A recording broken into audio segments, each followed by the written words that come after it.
भगवान महादेव का एक ऐसा अस्त्र जिसका उल्लेख तो शास्त्रों में किया गया है, परंतु इसका प्रयोग कभी भी किसी योद्धा के द्वारा नहीं किया गया था। यह अस्त्र भगवान महादेव का संहारक रूप का प्रतीक माना जाता है। इस अस्त्र के सामने इंद्र का वज्र, ब्रह्मास्त्र, नारायणास्त्र, ब्रह्मांडास्त्र की शक्ति कुछ भी नहीं थी।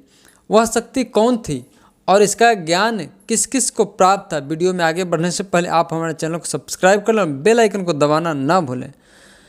भगवान महाकाल का महाविनाशकारी अस्त्र का नाम शांभव अस्त्र था और इसका ज्ञान सबसे पहले भगवान महादेव ने अपने प्रिय शिष्य भगवान परशुराम को दिया था।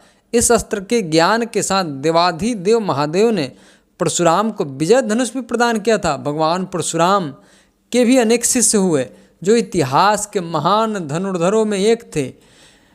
3 उनमें प्रमुख थे, गंगापुत्र भीष्म, गुरु द्रोणाचार्य और महादानी कर्ण।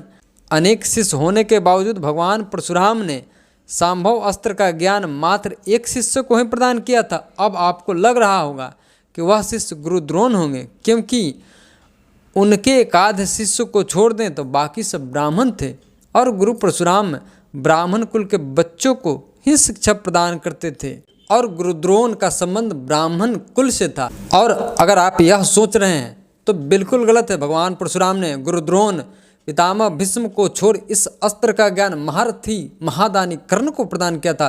कर्ण भगवान परशुराम के सबसे प्रिय शिष्य थे। परशुराम ने एक एक कर सारे दिव्यास्त्रों का ज्ञान कर्ण को दे दिया था। आखिर क्यों प्रिय थे कर्ण गुरु परशुराम को? एक बार भगवान परशुराम के आश्रम में आसपास के गांव वाले इकट्ठा होते हैं और उस समय कर्ण अपनी शिक्षा ग्रहण कर रहे थे। ग्रामीण रोते हुए अपनी समस्या बताते हैं कि भगवान, कई वर्षों से हम वरुण देव एवं इंद्रदेव के कोप के भाजन हैं। पहले खेत बंजर हो गए, अब तो पीने का पानी भी दुर्लभ हो गया है।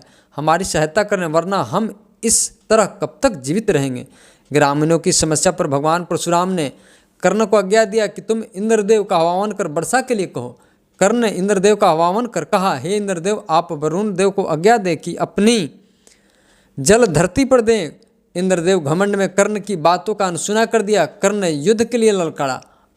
कर्ण और इंद्रदेव के बीच युद्ध छिड़ गया। कर्ण को ना हारता देख इंद्र ने वज्र अपने हाथ में ले लिया। इंद्र का वज्र देखकर कर्ण ने शांभव अस्त्र का आह्वान किया।